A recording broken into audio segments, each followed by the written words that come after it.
পরাশরে ঘনাদাই। প্রেমেন্দ্র মিত্র। পরাশর বনাম ঘনাদাও বলা যায় ঠিকই, কিন্তু মেলানো যায় কি? না, গাছে মাছে যদি বা মেলানো যায়, পরাশর আর ঘনাদাকে মিলিয়ে দেওয়া কোনো মতেই সম্ভব নয়। এ যেন গাওয়া ঘির সঙ্গে তক্তপোষ কিংবা তবলার সঙ্গে তেলাপোকা, মিল ওই শুধু ত আর লয়ে, কিন্তু সে তো মাথার গোলের মিল যেন লঙ্কা ফোড়নের। হাঁচি শুনে হেঁসেলের চালে চামচিকের বাসা খোঁজা। যে দুজনকে মেলাতে চাচ্ছি তাদের ঠিকানা নিয়েই তো গণ্ডগোল। আমাদের ইনি তো থাকেন বনমালী নস্করের ৭২ নম্বরে, আর অন্যজন শুনেছি কোথায় সেই খিদিরপুরে। খিদিরপুরের কোথায় কোন পাড়ার কোন গলি বা মহল্লায় তার কিছুই জানা নেই। জানবার উপায়ই বা কী? না না, হঠাৎ খেয়াল হয়েছে যে উপায় একটা আছে। এ ভরসাটা আর কেউ নয়, শিবুই দিয়েছে। উপায়টা কি? জিজ্ঞাসা করেছি আমরা। খুব সোজা উপায়, শিবু ভণিতা করেছে। পরাশরের সব বৃত্তান্ত যার মারফত জেনেছি, সেই তাকেই গিয়ে ধরা। শিশির আর গৌর সন্দেহ প্রকাশ করেছে। পরাশর বৃত্তান্তের বর্ণনাকার কৃত্তিবাস ভদ্র না কে? তার কথা বলছো তো? হ্যাঁ, তার ছাড়া আর কার কথা বলবো? শিবু একটু ঝাঁঝিয়ে বলেছে। মহাভারত রচনাকারের কথা বলতে বেদব্যাস ছাড়া নাম করব আর কার? বেদব্যাস। আমি ঘনাদার ধরনে ধনী করবার চেষ্টা করে অবজ্ঞাভরে অন্য তর্ক তুলে বলেছি, একটু বুঝে সুঝে কথা বলো। কাকে বেদব্যাস বলছো? তেলাপোকাকে বলছো পাখি? তোমাদের ভদ্র না অভদ্র ওই কৃত্তিবাস পরাশর বৃত্তান্তের সঞ্জয়ও নয়? শিবু যেন একটু বেশি তেতে উঠল। অত হেনস্থা যাকে করছিস তার কেরামতি যে কতখানি তা বুঝিস? পরাশর বর্মার কি শার্লক হোমসের ওই কৃত্তিবাস ওয়াটসনরা না থাকলে তাদের সব বাহাদুরির অর্ধেক জেল্লায় যে মাটি হয়ে যেত তা জানিস? এই কৃত্তিবাস আর ওয়াটসন নিজেরা বোকা বোকা আহাম্মুকে সেজে এমন কায়দা করে তাদের বন্ধুদের বৃত্তান্ত লেখেন যে সেখানে উইঢিবিকে মনে হয় যেন পাহাড়, আর খিড়কি পুকুরকে যেন অকুল দরিয়া। সঞ্জয়ও নয় বলে নিজের বুদ্ধির বহরটা তাই জানিয়ে ফেলিস না। শিবুর কথাগুলো নেহাত ফাঁকা গলাবাজি নয়। তার যুক্তিগুলোর ঠোক করে একটু কাবু হলেও জবাব যা হোক একটা দিতেই যাচ্ছিলাম, কিন্তু শিশির গৌড়ের বকুনিতে নিজেকে রুখতে হলো। কী সব বেতালা বাজাচ্ছিস? ধমক দিয়েছে গৌর আর শিশির। শিবুর কথায় সায় দিয়ে বলেছে, সঞ্জয় হোক বা বেদব্যাসী হোক, আমরা যা চাইছি সেটুকু তাকে দিয়ে দিলেই হলো। আমরা তো তার কাছে অষ্টাদশ পর্ব মহাভারত চাইছি না, চাইছি শুধু ওই যাকে বলা যায় কুরুক্ষেত্রের ঠিকানাটুকু, সেইটুকু তার কাছে পেলেই হলো। গৌর শিশিরের মীমাংসায় মেনে নিয়ে তারপর পরাশর কথাকার কৃত্তিবাস ভদ্রের পত্রিকার অফিসে খোঁজ করতে গিয়েছি। কিন্তু কোথায় পত্রিকা? পত্রিকার অফিসের পাশেই কৃত্তিবাস ভদ্র নিজেও থাকেন বলে শুনেছিলাম, কিন্তু সেখানে গিয়ে জানলাম সে খবর নাকি এখন ইতিহাস হয়ে গেছে। জায়গাটা মৌলালি অঞ্চল। ঠিকানাটা খুঁজে বার করতে আমাদের ভুল হয়নি। কৃত্তিবাস ভদ্রের সম্পাদনায় যে পত্রিকা সেখান থেকে বার হতো সেটা বেশ কয়েক বছর অন্য কোনো ঠিকানায় উঠে গেছে। বাড়িটার এখন যা অবস্থা তাতে তার সঙ্গে সাহিত্যের কি সাংবাদিকতার জগতের কোনো সম্পর্কের কথা ভাবাই শক্ত। বাড়ির নিচের তলাটা একটা গোডাউন গোছের। সেখানে গেলেই একটা অদ্ভুত গন্ধে বেশ একটু অস্বস্তি বোধ করতে হয়। গন্ধটা উৎকট বিশ্রী কিছু নয়, শুধু কেমন একটু চেনা চেনা কিছুরই যেন কড়া ছোঁয়া লাগানো। ভনিতাটা না বাড়িয়ে সোজা কথাতেই বলি, গন্ধটা বিড়ির পাতার আর তামাকের। গোডাউনটা ওই দুটো জিনিসেরই। গোডাউনের দেওয়ালের গায়ে লাগানো 2-4টে কাঠের খুপড়ি থেকেই অবশ্য ব্যাপারটা আঁচ করা উচিত ছিল। সেসব খুপড়ির নিচে ও ওপরের কাঠের তক্তায় বসে সব শুদ্ধ মিলে প্রায় 20 কারিগর নিপুণ হাতে বিড়ি বাঁধছে। প্রথমেই জায়গাটার অপ্রত্যাশিত গন্ধে একটু ভড়কে গেলেও ওই বিড়ি তৈরির একটি খুপড়িতেই গিয়ে ওপরের কাগজের অফিসের খোঁজ করি। কাগজ! বড় কুলোর ওপর থেকে মশলা আর পাতা নিয়ে কলের মতো হাত চালিয়ে দেখতে না দেখতে একটার পর একটা নিখুঁত বিড়ি বাঁধার কাজ একটুও না থামিয়ে কারিগর আমাদের দিকে তাচ্ছিল্যভাবে চেয়ে বলে, কাগজ কাহা? হিয়া পত্তি মিলবে, বিড়ি বানানে কা পত্তি। না না, আমাদের যতদূর হিন্দির দৌড় তাই দিয়েই বোঝাবার চেষ্টা করতে হয়েছে। কাগজ মানে ওই কি বলে পত্রিকা। পত্রিকা? আরে পত্রিকা কাহা?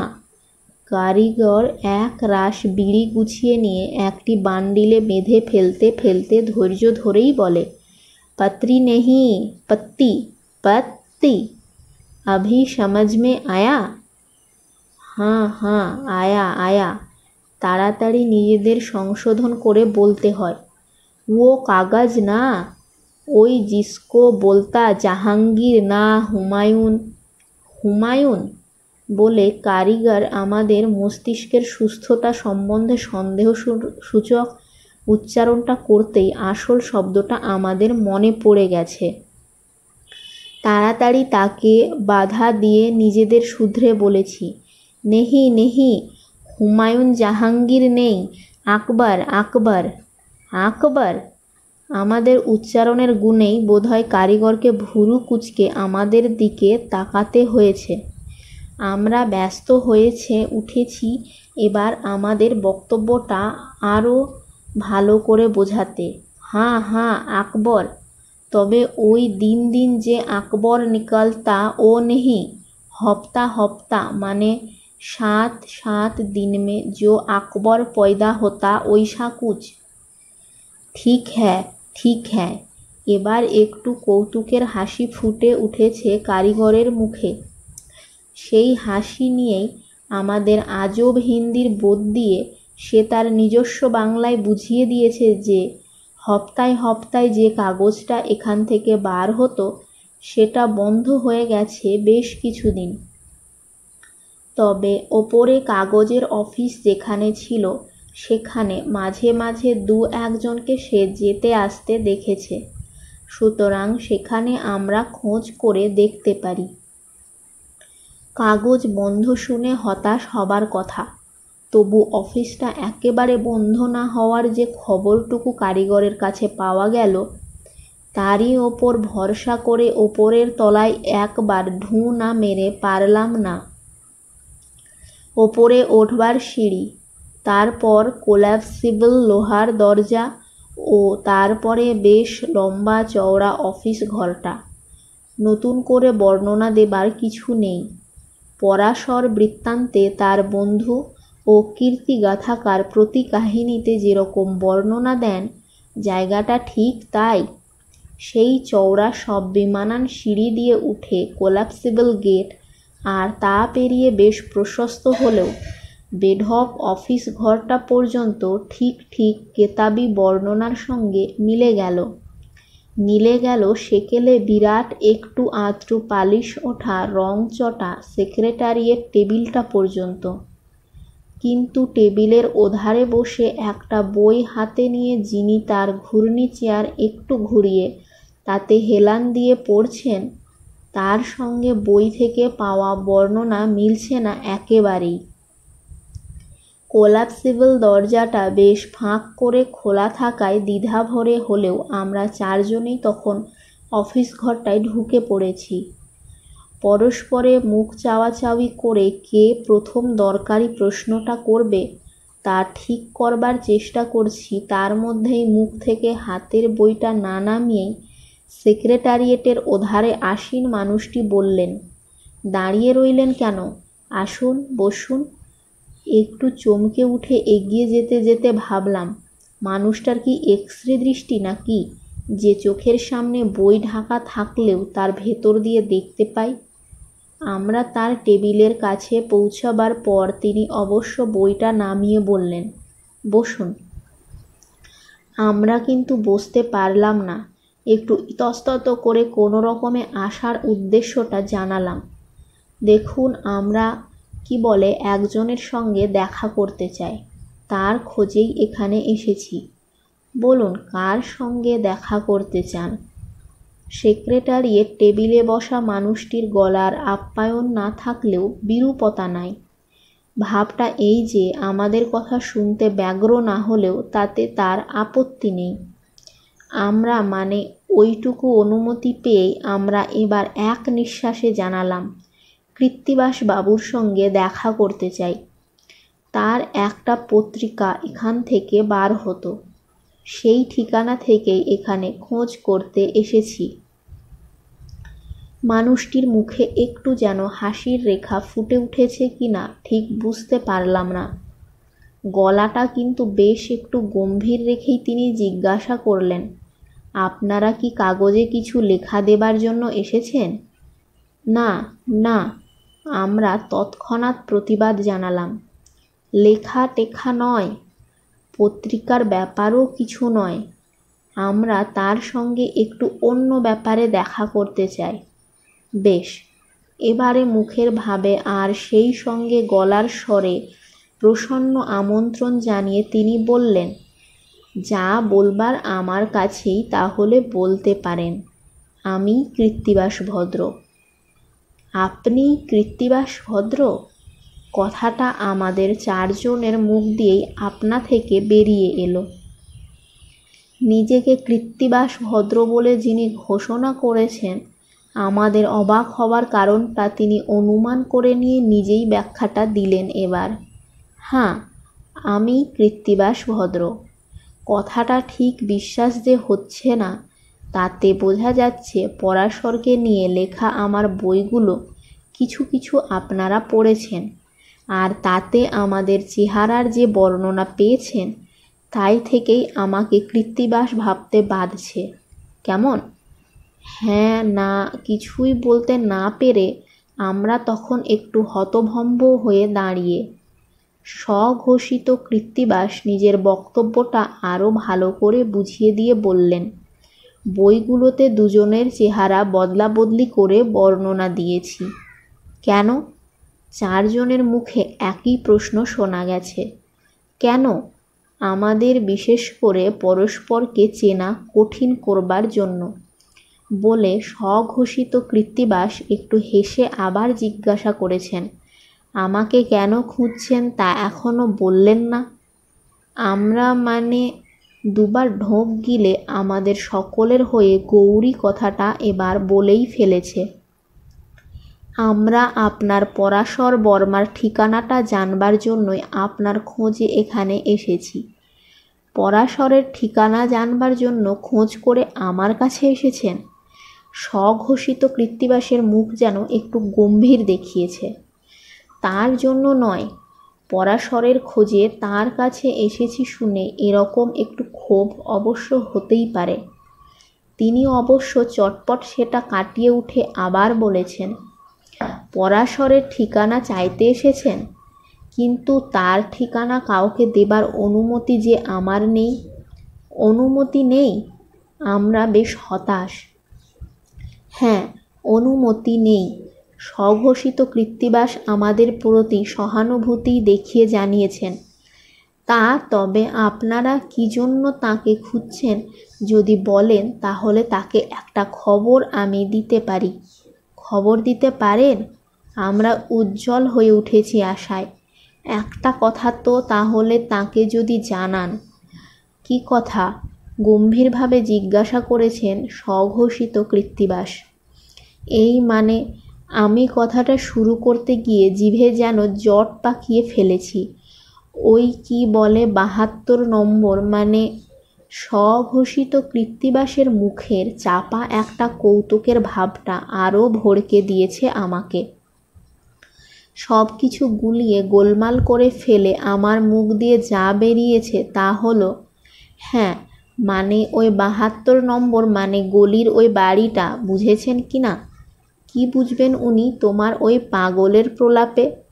শিবু আর গৌর দুজনেই ঝংকার দিয়ে উঠে এবার আমায় একেবারে অপ্রস্তুত করে থামালো। কিন্তু আমার লজ্জা নিবারণ করলেন স্বয়ং স্বঘোষিত কৃত্তিবাস ভদ্র। একটু হেসে শিবু আর গৌরকে থামিয়ে তিনি বললেন, না না, আপনারা মিছিমিছি উত্তেজিত হবেন না। যা বলবার উনি ঠিকই বলেছেন। ঠিকই বলেছে? শিবু আর গৌরের সঙ্গে এবার শিশিরও যোগ দিয়েছে আমার বিরুদ্ধে। ও যা বলেছে তাতে তার এক বর্ণও আপনি কিছু বুঝেছেন? হ্যাঁ হ্যাঁ, বুঝেছি বৈকি, ঠিকই বুঝেছি। আমাদের নতুন চেনা কৃত্তিবাস ভদ্র সকলকে একসঙ্গে আশ্বস্ত আর হতভম্ব করে বলেছেন, আপনাদের ওই ঠিকানায় পরাশর বর্মা একদিন যাতে যান তাই আপনারা চান তো? বেশ, তো ব্যবস্থা করা যাবে। সে ব্যবস্থা করা যাবে। নিজেদের কানগুলোকে পুরোপুরি বিশ্বাস করতে না পারলেও কৃতজ্ঞতায় গদগদ হয়ে আমি সবার আগে বলেছি, তাহলে বিকেল ৪টা নাগাদ আমরাই ট্যাক্সি নিয়ে এখানে আসতে চাই। অবশ্য পরাশরবাবুর নিজের কোনো অসুবিধে যদি না থাকে। না না, কৃত্তিবাস আমাদের আশ্বস্ত করে বলেছেন, পরাশরের কোনো অসুবিধা হবে না। তবে ট্যাক্সি নিয়ে আপনাদের আসবার কোনো দরকার নেই। পরাশর নিজেই ঠিক ৪টের সময় আপনাদের ৭২ নম্বরে গিয়ে পৌঁছবেন। তিনি নিজেই গিয়ে পৌঁছবেন? আমরা এবার বেশ একটু অস্বস্তির সঙ্গে বলেছি, কিন্তু তার চেয়ে আমাদের গাড়ি নিয়ে এলে কি ভালো হতো না? মানে আমাদের গলিটা ওই কি বলে একটু গোলমেলে কি না, খুঁজে পেতে যদি দেখাই যাক না তাহলে পরাশরের দৌড়টা। আমাদের কথার মাঝখানে বাধা দিয়ে কৃত্তিবাস ভদ্র বলেছেন, দারুণ দারুণ রহস্যভেদের বড়াই যে করে, এই গলি খোঁজার ব্যাপারেই তার পরীক্ষা হয়ে যাক না। একটু থেমে আমাদের আবার আশ্বাস দিয়েছেন, আপনাদের কোনো ভাবনা নেই। কাল ঠিক ৪টের সময় আপনাদের ৭২ নম্বরের দরজায় পরাশর বর্মাকে হাজির দেখবেন বলেই আমার বিশ্বাস। এরপর আর কিছু বলা যায় না বলে মনের কথা মনেই চেপে রেখে বাধ্য হয়েই বিদায় নিয়ে এসেছি। কে জানে পরাশর বর্মা সত্যি ৭২ নম্বরের দরজায় ঠিক ৪টের সময় হাজির হতে পারবেন কি না। না পারলে আমাদের অনেকগুলো ভালো ভালো সাজানো চাল কিন্তু সত্যি মাটি হয়ে যাবে। কত কায়দা করেই না সমস্ত দৃশ্যটা ছকে রেখেছি। পরাশর বর্মাকে নিচে থেকে অভ্যর্থনা করে আমরা তাকে নিয়ে ওপরের আড্ডাঘরে গিয়ে ঢুকব। ঘনাদাকে তার আগেই রামভুজের হাঁড়িয়া কাবাবের নমুনা চাখাবার জন্য তার মৌরসি কেদারায় বসিয়ে হাতে একটা প্লেট ভর্তি কাবাব আর চামচ ধরিয়ে দেওয়া থাকবে। বারান্দা থেকে আড্ডাঘরে ঢুকে আমরা উচ্ছ্বসিত হয়ে বলবো, দেখুন ঘনাদা, কাকে আজ ধরে এনেছি দেখুন। আমাদের উচ্ছ্বাসের বাড়াবাড়িতে ঘনাদার মেজাজটা খুব খোশ তখন নিশ্চয়ই নেই। তিনি ভুরু কুঁচকে অকিঞ্চিৎকর কিছু দেখার ভঙ্গিতে একবার একটু ঘাড় ফিরিয়েই আবার তা ঘুরিয়ে নিয়ে হাঁড়িয়া কাবাব চাখায় মনোনিবেশ করবেন। আমরা ততক্ষণে পরাশর বর্মাকে ঘরের মধ্যে তার কাছাকাছি এনে ফেলেছি। একসঙ্গে ২-৩ জনের গলায় তখন কলধ্বনি উঠবে, কাকে এনেছি জানেন? স্বয়ং পরাশর বর্মা আজ আমাদের এখানে পায়ের ধুলো দিয়েছেন। এবার যা হবে সেইটেই দেখবার মতো।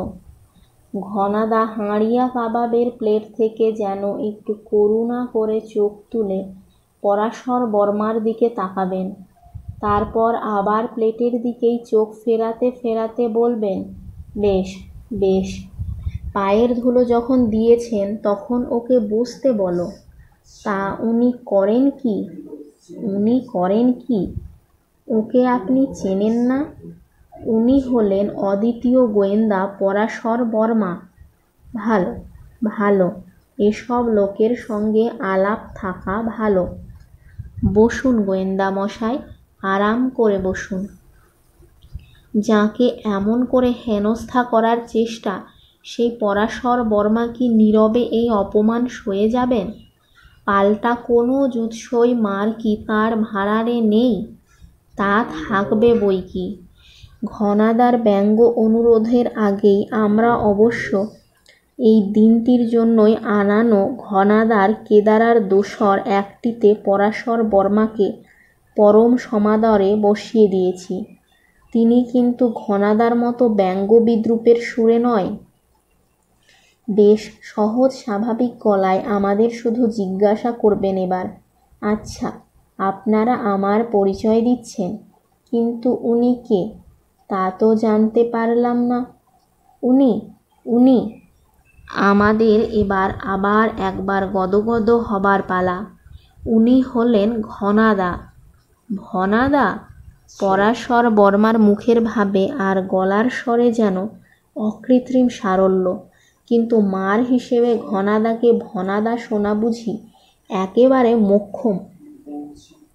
এরপর যা হবে তা বুঝি আমাদের বানিয়ে ভাববারও ক্ষমতা নেই। সেই দুই মহারথীর তীরন্দাজি বাহাদুরির জন্য অপেক্ষা করার ধৈর্যটুকু শুধু চাই। সেই ধৈর্য ধরতে আমরা প্রস্তুত, কিন্তু আসর যাঁরা মাত করবেন সেই দুই তালেবরের ঠিক মতো মোলাকত তো চাই। পরাশর বর্মাকে নিজেরা গাড়ি নিয়ে গিয়ে আনবার জন্য তাই অত ব্যস্ত হয়েছিলাম। কিন্তু সেই ইচ্ছে যখন পূরণ হবার নয়, তখন তার প্রতিনিধি কৃত্তিবাস ভদ্রের কথায় বিশ্বাস করে তার জন্য ৭২ নম্বরের গেটেই অপেক্ষা করা ছাড়া আর উপায় কী? অপেক্ষা করার দিক দিয়ে অবশ্য কোনো ত্রুটি রাখিনি। পরাশর বিকেল ঠিক ৪টের সময় ৭২ নম্বরের দরজায় হাজির হবেন বলে কথা দিয়েছিলেন তার প্রতিনিধি কৃত্তিবাস। আমরা কোনো দিকে কোনো ভুলচুকের ফাঁক না রাখবার জন্য একেবারে বেলা ৩টে থেকেই দরজার বাইরের রাস্তায় খাড়া। খাড়া একলা কেউ নয়, ৪ জনই একসঙ্গে। ঘড়ি আমাদের সকলেরই হাতে, আর তা রেডিওর সঙ্গে দফায় দফায় মেলানো। কিন্তু ৩টে থেকে ৩:15, ৩:৩০, পৌনে ৪টে প্রায় বাজতে চলল। পরাশর বর্মার এখনও দেখা নেই। আমরা একবার নিজেদের ঘড়ির দিকে আর তারপর রাস্তার দিকে তাকাচ্ছি। রাস্তাটা আমাদের গলিটা যাতে গিয়ে পড়েছে সেই সদর রাস্তা। সেদিকে ব্যাকুল হয়ে তাকাবার সঙ্গে কানটাও খাড়া রাখতে ভুলিনি। ট্যাক্সি বা প্রাইভেট গাড়ি যাতেই পরাশর বর্মা আসুন, আগে থাকতে তার আওয়াজটা পাবই। কিন্তু ৩টে ৫৭, ৫৮, ৫৯ হয়ে কাঁটা দুটো ৪টের দাগ ছুঁই ছুঁই করতে চলেছে। পরাশর বর্মার কি সময়জ্ঞান বা কথা রাখার কোনো বালাই নেই? তার হয়ে কৃত্তিবাস ভদ্র কথা দিয়েছেন যে ঠিক ৪টের সময় তিনি ৭২ নম্বরের দরজায় হাজির হবেন। ৪টের সময় বলে তিনি ৫টা ৬টা করবেন নাকি? না, একেবারেই আসবেন না। তাহলে আমাদের সব আশায় ছাই। কোনো লাভ নেই জেনেও সামনের বড় রাস্তার দিকে একটু এগিয়ে দেখব কি না ভাবছি। এমন সময় এই যে শুনে চমকে একটু পেছনে ফিরে তাকিয়ে একেবারে যেমন হতভম্ব তেমনই একটু অপ্রস্তুত, সেখানে স্বয়ং পরাশর বর্মা না হলেও তার প্রতিনিধি কৃত্তিবাস ভদ্র হাসি মুখে বলেছেন, এইটাই তো আপনাদের 72 নম্বর। নিজেদের ঘড়িগুলোর দিকে চেয়ে দেখি সেখানে ঠিক কাঁটায় কাঁটায় 4টে। হতভম্ব বেশ একটু হলেও যতটা অপ্রস্তুত হবার কথা ততটা যে হইনি তার যথেষ্ট কারণ অবশ্য আছে। সোজা সামনের রাস্তা ছেড়ে আমাদের বনমালী নস্কর লেনটা পেছনে যেসব সরু সরু জঘন্য গলির গোলকধাঁধায় হারিয়ে গেছে, আর যেসব গলি ব্যবহার করা দূরে থাক ভালো করে চিনিই না, সেই পথেই তিনি আসবেন তা ভাবব কি করে? তাছাড়া যিনি এসেছেন তিনি তো পরাশর বর্মা নন, তার প্রতিনিধি কৃত্তিবাস ভদ্র। আসার কথা থাকলেও পরাশর নিজে এলেন না কেন? আমাদের মনের প্রশ্নটা মুখে ফোটবার আগেই কৃত্তিবাস নিজে থেকেই জবাবটা দিয়ে জানালেন। বিশেষ একটা কাজেই আটকা পড়ার দরুন তার হয়ে কৃত্তিবাসকেই আসতে হয়েছে। কৃত্তিবাসের কাছে ব্যাপারটা শুনে প্রয়োজন হলে পরাশর নিজে আসবেন। দুধের স্বাদ ঘোলে মেটে না জেনেও এত কষ্টে সাজানো ব্যাপারটা পুরোপুরি পণ্ড না হতে দেবার জন্য কৃত্তিবাসকে নিয়েই 72 নম্বরে ঢুকতে হলো। সিঁড়ি দিয়ে কৃত্তিবাসকে নিয়ে ওপরে ওঠার সঙ্গে সঙ্গেই সাজানো প্রোগ্রামের আর এক চালের ভুলের নমুনা পেলাম। ব্যবস্থা ছিল এই যে আমরা পরস্পরকে নিয়ে যখন ওপরে উঠে আসব তখন ঘনাদা আড্ডাঘরে তার মৌরসি কেদারায় প্লেটে করে হাঁড়িয়া কাবাবের নমুনা চাখতে ব্যস্ত থাকবেন। ঠিক তখনই আমরা পরাশর বর্মাকে তার কাছে হাজির করব। এইটাই প্রোগ্রামের একটা ছকা চাল।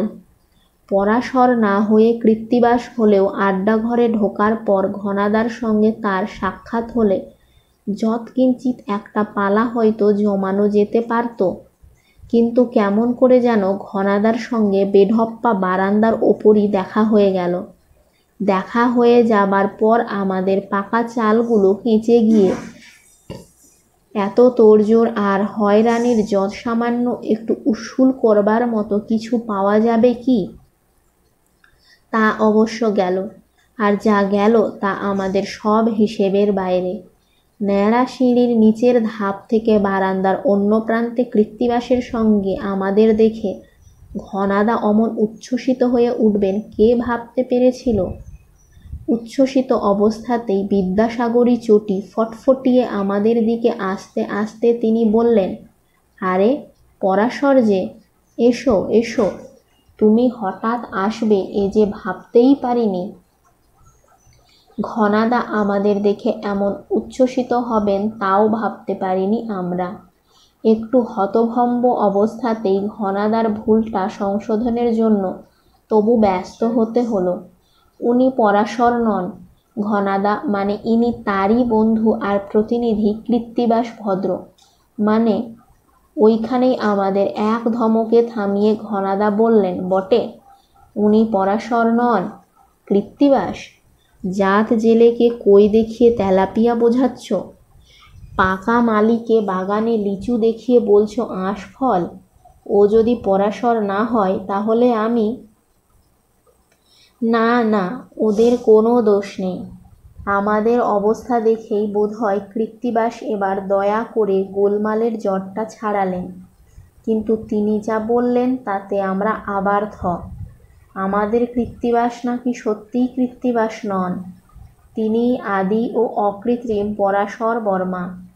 কৃত্তিবাস ভদ্র কিছুদিনের জন্য কোনো এক সাংবাদিক সম্মিলনীতে দূরে কোথাও গেছেন বলে পরাশর তার বাড়িতেই কদিনের জন্য অজ্ঞাতবাসে আছেন।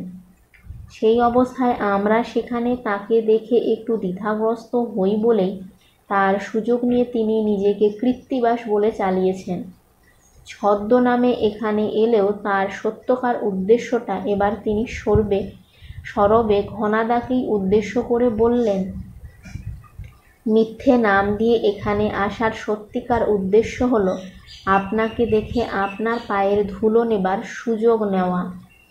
কথাগুলো বলতে বলতে আমাদের কৃত্তিবাস থুড়ি পরাশর বর্মাকে সত্যি সত্যি নিচু হয়ে ঘনাদার পায়ের ধুলো নিতে দেখে আমরা তো থ। আমাদের সাজানো নাটক আসল অভিনয়ে এরকম দাঁড়াবে আমরা কি ভাবতে পেরেছি? এরপর বিস্ফারিত চোখে যা যা দেখলাম সে সবই আমাদের হিসেবের বাইরে। বিবরণটা পরপর শুধু দিয়ে যায়। কৃত্তিবাস-থুড়ি আসলে পরাশর পায়ের ধুলো নিতে নিচু হতেই আরে করো কি বলে ঘনাদা যে আলতো বাধা দিলেন তাতে কৃত্তিবাস-থুড়ি পরাশর বর্মার ধুলো না মেলুক পা ছুঁতে কোনো অসুবিধা হয় না। ঘনাদা এবার পরম সমাদরে কৃত্তিবাস-থুড়ি পরাশরকে তুলে তাঁকে সঙ্গে নিয়ে আড্ডা ঘরে ঢুকলেন। সঙ্গে সঙ্গে গেলাম অবশ্য আমরাও।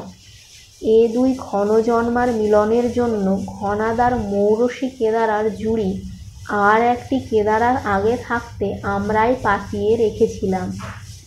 সে দুই কেদারাতেই বসে দুজনের আলাপ যেটা শুরু হলো সেইটেই আমাদের চিত্রনাট্যের একেবারে উল্টো। দুজনের দেখা হবার পর কাছাকাছি বসার সঙ্গে সঙ্গে ঠোকাঠুকিতে আগুনের ফুলকি ছোটবার কথা, তার বদলে মধু ঝরে পড়তে লাগলো যেন দুজনের জিহ্বা দিয়ে। নিজেদের কানে শুনতে হলো ঘনাদা বলছেন, কতবার ভেবেছি এদের কাউকে দিয়ে তোমায় একবার ৭২ নম্বরে ডাকিয়ে আনি, কিন্তু তুমি ব্যস্ত মানুষ, তার ওপর তোমার এত নাম ডাক, সত্যি আসবে কি না বুঝতে না পেরে না না কি বলছেন কি? ঘনাদাকে থামিয়ে পরাশর, হ্যাঁ সত্যিই পরাশর আবার মধু বর্ষণ শুরু করেন। আমারই কতদিন ধরে আসবার ইচ্ছে, শুধু আপনি পাছে বিরক্ত হন এই ভয়ে। না না বিরক্ত হব কি বলে ঘনাদা মহানুভবতার পরিচয় দিতে যাচ্ছিলেন, তার আর অবসর না দিয়ে পরাশর তৎক্ষণাৎ আবার সোচ্ছ্বাসে বলে ওঠেন, তবে চোখে না দেখলেও যেখানে গেছি সেখানে আশ্চর্য সব কাণ্ডের মধ্যে আপনার হাতের ছাপ ঠিক ধরতে পেরে ধন্য ধন্য করেছি মনে মনে। এই তো সেদিন টেক্সাসে, না না অ্যারিজোনায়, সেই ক্রুগারের আজব ভুট্টার খামারে। কোন ক্রুগারের কথা বলছি আপনি তো বুঝতেই পারছেন। ঘনাদাকে একটু কি অপ্রস্তুত দেখিয়েছে? দেখালেও তার সেকেন্ড ২-১-এর জন্য। তাতেই সামলে তিনি বলেছেন, সেই ওটিস ক্রুগারের কথা বলছো তো? হ্যাঁ হ্যাঁ সেই ওটিস ক্রুগার। ঘনাদার স্মরণশক্তিতে যেন অবাক হয়ে বলেন পরাশর, সে তো আসলে গুপ্ত এক নাৎসি শয়তান হিটলারের জার্মানিতে একটা কনসেন্ট্রেশন ক্যাম্প চালাতো। তারপর যুদ্ধে জার্মানির হার হবার পর লুকিয়ে বারবার নাম ভাঁড়িয়ে অনেক ছলচাতুরি করে আফ্রিকা থেকে অস্ট্রেলিয়া, সেখান থেকে কানাডা হয়ে আমেরিকার দক্ষিণে পালিয়ে আসে। সে যে সেখানে এসেও কী সর্বনাশা শয়তানি চক্রান্ত আঁটছিল সেটা দ্বিতীয় মহাযুদ্ধে যারা জার্মানির বিপক্ষে ছিল সেই সমস্ত দেশের মানুষের মধ্যে কে যে প্রথমে ধরে ফেলেন আর তার উপযুক্ত ব্যবস্থা করেন তা আমেরিকার অ্যারিজোনা থেকে এক মিস্টার কেগানের জরুরি ডাক পেয়ে সেই কেগানের বিরাট র্যাঞ্চে যাবার পর বুঝলাম। কেগানের র্যাঞ্চ একটা দেখার মতো জায়গা। মাইলের পর মাইল, কোথাও যেন সীমা নেই। ঢেউ খেলানো আধা বুনো ঘোড়ার পাল চড়িয়ে বড় করবার প্রান্তর।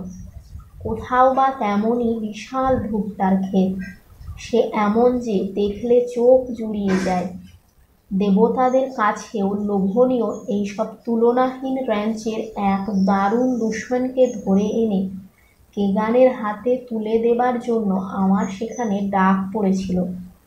কেগানের সঙ্গে আমার যেখানে দেখা হলো সেটা ওই র্যাঞ্চের মধ্যেই তার একটা ছোট ল্যাবরেটরি, কিন্তু সে ল্যাবরেটরির চেহারা দেখে মনে হলো দুটো খ্যাপা মোষ যেন তার মধ্যে গুঁতোগুঁতি করে সব লণ্ডভণ্ড করে দিয়েছে।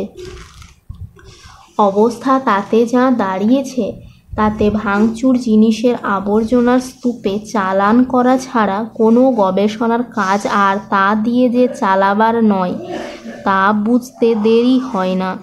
ল্যাবরেটরির অবস্থা স্বচক্ষে আমি যাতে দেখি সেই জন্যই নিশ্চয়ই কেগান সেখানে আমাদের সাক্ষাতের ব্যবস্থা করেছিলেন। ল্যাবরেটরির মতো তার মালিকের অবস্থাও অবশ্য শোচনীয়। তার মাথায় একটা চওড়া ব্যান্ডেজ বাঁধা, বাঁ হাতটাও কাঁধ থেকে একটা স্লিংয়ে ঝোলানো। কেগান কম কথার মানুষ। চুরমার হওয়া ল্যাবরেটরি আর নিজের জখমি চেহারার বিস্তারিত ব্যাখ্যা দেবার চেষ্টা না করে সোজাসুজি বললে, দেখুন মিস্টার ভার্মা, এখানে যা দেখবার দেখেছেন। এছাড়া আমাদের সমস্ত র্যাঞ্চটা আপনাকে ভালো করে দেখাবার ব্যবস্থা আমি করছি। এসব দেখে এই ল্যাবরেটরি নিয়ে আমার এই র্যাঞ্চের সব দিক দিয়ে চরম সর্বনাশ যে করেছে, তাকে যে কোনো উপায়ে হোক ধরে আমার হাতে তুলে দেবার ব্যবস্থা আপনাকে করতেই হবে। এ ব্যাপারে কাগজে কাগজে জানাজানি আর পুলিশের ঘাঁটাঘাঁটি আমি চাই না। তাই সম্পূর্ণ নিঃশব্দে গোপনে কাজটা হাসিল করার ভার আপনার ওপরে দিতে চাই। ওই সঙ্গে এ কথাটাও জানিয়ে দিচ্ছি যে খরচার ব্যাপার আপনি যা দরকার মনে করেন করতে পারবেন। এখন আমার এক কর্মচারীকে দিয়ে আপনাকে র্যাঞ্চটা দেখাবার ব্যবস্থা করি। কেগান তার একজন কর্মচারীকে ডাকতে যাচ্ছিল।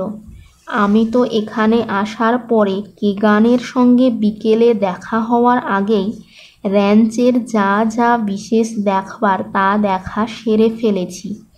সে কথা জানিয়ে কেগানকে বাধা দিয়ে বললাম, শুনুন, দরকার হলে যা দেখবার সময় মতো দেখা যাবে। তার আগে যে মানুষটিকে ধরে এনে আপনার হাতে তুলে দিতে বলছেন, তার একটু বিবরণ আর পরিচয় আমার জানা দরকার নয় কি? মানুষটা কে, কোথা থেকে এলো, কী কাজে তাকে লাগিয়েছিলেন, সবই আমি জানতে চাই। দেখুন, তার দুশমনির কথা মনে করতে গিয়েই রাগে আক্রোশে মুখটা বিকৃত করে কেগান বললেন, সত্যি কথা বলতে গেলে লোকটা সম্বন্ধে আমি কিছু জানি না। কিছু না জেনে তাকে আপনার র্যাঞ্চে কাজ দিয়েছিলেন? আমি একটু সন্দিগ্ধ মুখেই জিজ্ঞাসা করে বললাম, এরকম দস্তুর তো আপনাদের নয়? না, তা নয়, কেগান অত্যন্ত আফসোসের সঙ্গে স্বীকার করলে। কিন্তু এরকম আহাম্মকি করার তখন একটা কারণ ছিল। র্যাঞ্চে কাজ নেবার জন্য ভবঘুরে হাঘরে গোছের উটকো লোকই আসে।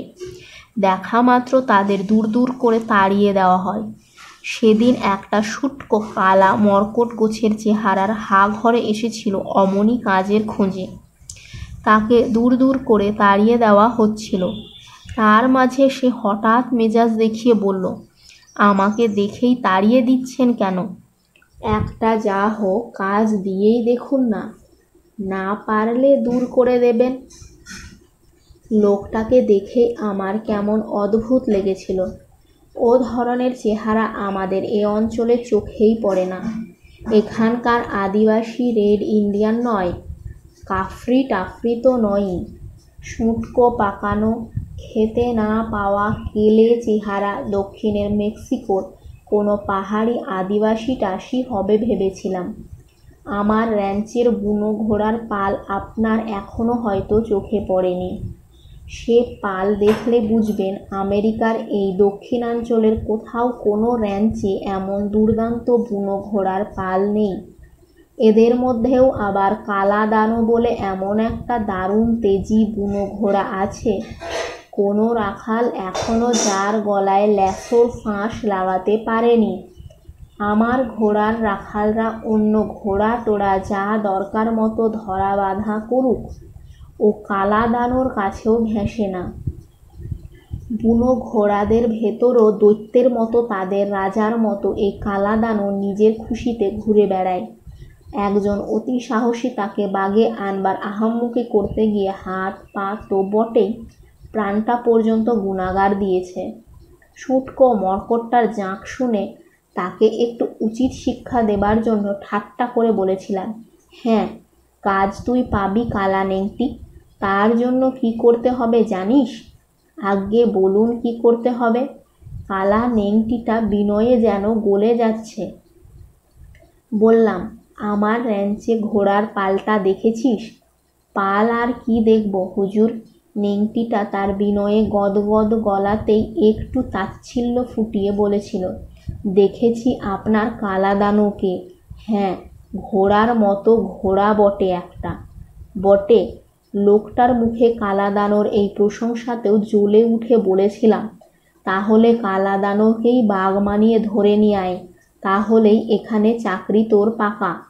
কিন্তু বলে লোকটা এবার একটু সুর টানতেই তার জারি জুড়ি খতম হয়েছে বুঝে বলেছিলাম, কিন্তু আবার কি, সে মুরত তোর নেই, এই তো?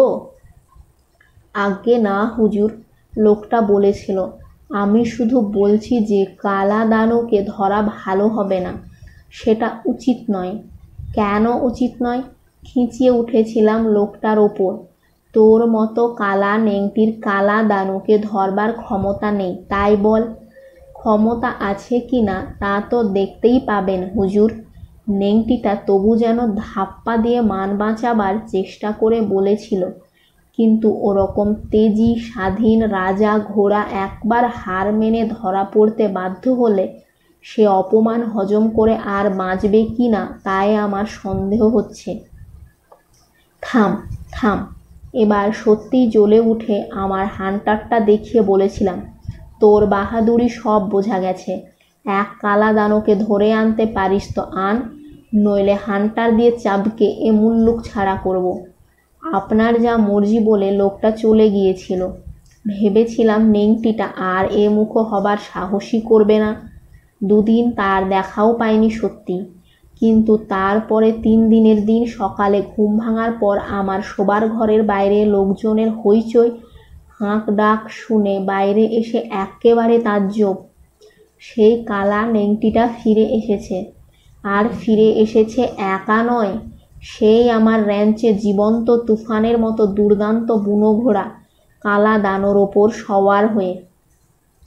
কথার খেলাপ না করে নেংটিটাকে কাজ দিলাম। কি কাজ করবি তুই? প্রথমে জিজ্ঞাসা করেছিলাম অবশ্য। সে বলেছিল, আগে যে কাজ দেন তাই করব, তবে র্যাঞ্চটা তদারকি করতে দিলেই ভালো হয়। ভালো হয়? নেংটিটাকে কদিন খাটিয়ে তার হাড় কালি করার ব্যবস্থা করে বিদায় করব ঠিক করে নিয়ে বলেছিলাম, বেশ তাই কর। সেই বলাই যে আমার কাল হবে তা তখন ভাবতে পারিনি।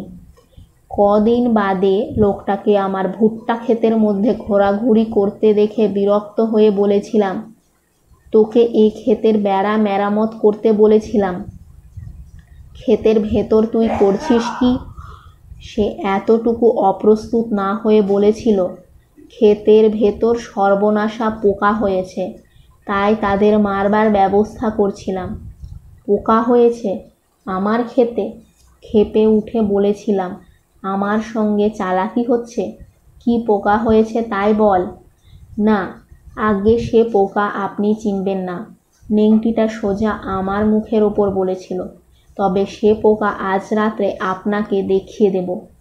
রাত্রে আমার ক্ষেতের বাইরের সীমানার ওপর নানা জায়গায় আগুন জ্বেলে সে সত্যি আলোর টানে উড়ে এসে আগুনে ঝাঁপ দেওয়া রাশি রাশি পোকা আমায় দেখিয়ে বলেছিল, এর নাম মাজরা পোকা। এ আপনার দেশের পোকা নয়। আমার দেশের পোকা নয়, এখানে এলো কি করে? রেগে জিজ্ঞাসা করেছিলাম তাকে। দরকারে কোথাকার পোকা কোথায় আসে কেউ জানে? বলে নেংটিটা আমার হাতের একটা রামরদ্দা খাবার ভয়েই বোধহয় সরে পড়েছিল। কিন্তু পরের দিন সকালে আমার ল্যাবরেটরিতে তাকে একটা টেবিলে বসে যন্ত্রপাতি টিউব ইত্যাদি মন দিয়ে নাড়াচাড়া করতে দেখে একেবারে আগুন হয়ে উঠে বলেছিলাম, তুই এখানে আমার ল্যাবরেটরিতে? কার হুকুমে এখানে ঢুকেছিস? হুকুম আবার কার? সে নেংটিটা বেপরোয়া গলায় জবাব দিয়েছিল, সমস্ত র্যাঞ্চ তদারকি করা আমার কাজ, তাই ল্যাবরেটরিতে কি হচ্ছে তাই দেখছি। তাই দেখছিস? তোর ওই দেখার চোখ দুটোই উপড়ে ফেলে দেব। বলে তার ঘাড়টা মটকাবার জন্য ধরতে যাচ্ছিলাম, কিন্তু হঠাৎ কি যে হলো, নেংটিটা কি এমন শয়তানি প্যাঁচ লাগালো যে ঘাড় মাথাটা দেয়ালে ঠুকে একেবারে সচাপটে ছিটকে গিয়ে পড়লাম। তখন আর ওঠবার ক্ষমতা নেই। সেই অবস্থাতেই দেখলাম ওই ঘরেরই একটা লোহার ডান্ডা নিয়ে সে সমস্ত ল্যাবরেটরি চুরমার করে দিয়ে আমার লক্ষ লক্ষ ডলারের সব গবেষণা নষ্ট করে দিচ্ছে। ল্যাবরেটরি ধ্বংস করার পর সে পালিয়েছে, কিন্তু আমেরিকা ছেড়ে এখনও যেতে পেরেছে বলে মনে হয় না। আমার এমন বন্ধুবান্ধব কিছু আছে যারা তাহলে আমায় ঠিক খবর দিত। এখন আপনাকে যেমন করে হোক এই কালা নেংটিটাকে ধরে আমায় হাতে তুলে দিতে হবে। আমি একটা একটা করে তার প্রত্যেকটা অঙ্গ ছিঁড়ে ছিঁড়ে তার সামনে ঝোলাবো। খুব সাধু সংকল্প আপনার। কেগানকে তার হিংস্র উল্লাসের মাঝখানে থামিয়ে বললাম, কিন্তু তার আগে আপনাকে কয়েকটা তথ্য শোনাই। আপনি জানেন নিশ্চয়ই যে দুনিয়ায় প্রায় 2 লক্ষ আগাছা আছে। তার মধ্যে অধিকাংশ আগাছায় মানুষের ক্ষেত খামার থেকে বিদায় নিয়েছে, কিন্তু কিছু এমন কড়া আগাছা আছে যারা কোনো মতে হার মানে না। তাদের কারো বীজ মাটির তলায় 30-40 বছর অনায়াসে ঘুমিয়ে থেকে আবার সুযোগ পেলেই। আমি এসব কথা বলতে বলতে লক্ষ্য করছিলাম কেগানের মুখ এসব শুনতে শুনতে প্রথমে কেমন হতভম্ব, পরে একেবারে রাগে লাল হয়ে উঠছে। সে তারই মধ্যে গনগনে গলায় আমায় বললে, এসব কি প্রলাপ বকছেন আপনি? ও, প্রলাপ মনে হচ্ছে? আমি যেন দুঃখিত হয়ে বললাম, তাহলে প্রলাপ না মনে হয় এমন কথা বলছি শুনুন। ব্র্যাসিকা নায়াগরা নামটা শুনলে আপনি হয়তো খুশি হবেন। ওর একটা 8 পৌরে নামও আছে, ব্ল্যাক মাস্টার। কে কে বললেন কথাটা? না, পরাশর বর্মা কি তার মুখ দিয়ে শোনা কেগানের কথা নয়। এ উচ্চারণটি স্বয়ং ঘনাদার। পরাশর বর্মা হাত তুলে সেলামের ভঙ্গি করে বললেন, ঠিক বলেছেন, ব্ল্যাক মাস্টার। নামটা শুনিয়ে তারপর আবার কেগানকে বললাম, অনেক এমন নাম গান আপনাকে শোনাতে পারি। এদের মধ্যে কোনো কোনোটি যে জমিতে জন্মায় সেখানকার ফসল শুধু ধ্বংস করার নয়, তা বিষিয়ে দেবার ক্ষমতাও আছে। ধরুন অ্যান্থেনেরা বিয়েন্নিস। নামটা একটু বাঁকাচোরা করেই বললাম, তবে ওর 8 পৌরে নাম ইভিনিং প্রিমরোজ নামটায় কোনো গোলমাল নেই। ওই রকম নামের 2-4টে আগাছাকে চেষ্টা করে সর্বনাশা করে তোলা যায় নাকি, যাতে মানুষের এত যুগের চাষবাসের নাভিশ্বাস উঠতে পারে? এসব কথা আমায় শোনাবার মানে? অনেক আগেই লক্ষ্য করেছি কেগানের বাঁ হাতটা স্লিংয়ে ঝোলানো থাকলেও সে ডান হাতে একটা পিস্তল ধরে আছে। এবার সেটা আমার দিকে তুলে সে আবার বলল, এসব কথা আমায় শোনাবার মানে কি? মানে তো আপনার হাতের ওই পিস্তলই বলে দিচ্ছে। একটু হেসে পিস্তলের মুখটা একটু সরিয়ে দিয়ে বললাম, শুনুন, আপনার র্যাঞ্চের চাষ লোক দেখানো ভুট্টার হলেও আসলে তা আগাছার, আর এমন আগাছার যা মানুষের এতকালের চাষ তার কৃষিবিদ্যাকে ধ্বংস করার সর্বনাশা আয়োজন করতে পারে। কিন্তু সমস্ত সভ্য মানুষের এমন শত্রুতা আপনি করছেন কেন? করছেন এই জন্য যে আপনার আসল নাম কেগান নয়, ক্রুগার। হ্যাঁ, হের ক্রুগার। এই নামটা বদলে আপনার আগেকার নাৎসি স্বরূপটা চাপা দিতে চেয়েছেন, সফলও হয়েছিলেন। জার্মানির তখনকার শত্রু সমস্ত দেশের সর্বনাশের জন্য এই আমেরিকায় লুকিয়ে আপনি এক ভয়ঙ্কর শয়তানি চক্রান্ত করেন। সেই চক্রান্ত হলো এই র্যাঞ্চ চালিয়ে তার মধ্যে এমন একটা আগাছার সৃষ্টি করা যার গ্রাসে আমেরিকার, তারপরে তখনকার মিত্র শক্তির সব দেশের কৃষির সর্বনাশ করে দেবে। আপনার সে চক্রান্ত কিন্তু সফল হলো না। আপনার এ ভয়ঙ্কর শয়তানি চক্রান্ত ধরে ফেলে যিনি আপনার কাছে কাজ নিয়েছিলেন, সেই কালা নেংটিটা আপনার ল্যাবরেটরি শুধু চুরমার করে যাননি, আপনার ভুট্টার ক্ষেতে যে সর্বনাশা আগাছা আপনি লালন করছিলেন, উপযুক্ত বীজাণুঘটিত রোগ ধরিয়ে তা ধ্বংসের ব্যবস্থাও পাকা করে গেছেন। আজ আপনার সঙ্গে দেখা করার আগেই আমি নিজে আপনার চাষের ক্ষেত দেখে ও আপনার লোকজনের কাছে ক্ষেতের অবস্থা শুনে তা বুঝে নিয়েছি।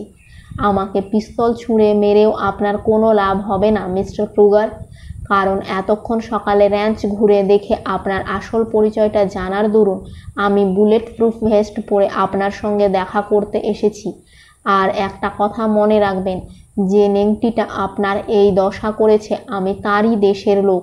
আমার বুকের বদলে মাথার দিকে পিস্তল উঁচিয়ে গুলি করতে গেলে আপনার পিস্তল সমেত গোটা ডান হাতটাই হয়তো ভেঙে আসতে পারে। সুতরাং সে চেষ্টা না করে কালা নেংটিটার কাছে FBI সব খবর পেয়ে আপনার এখানে নিশ্চিত আসছে জেনে যেটুকু অবসর পেয়েছেন তাতে পালাতে পারেন কিনা দেখুন। কেগান মানে ক্রুগার তাই করেছিল, আর আমি তার কালা নেংটিটাকে মনে মনে অজস্র প্রণাম জানিয়ে সেখান থেকে চলে এসেছিলাম।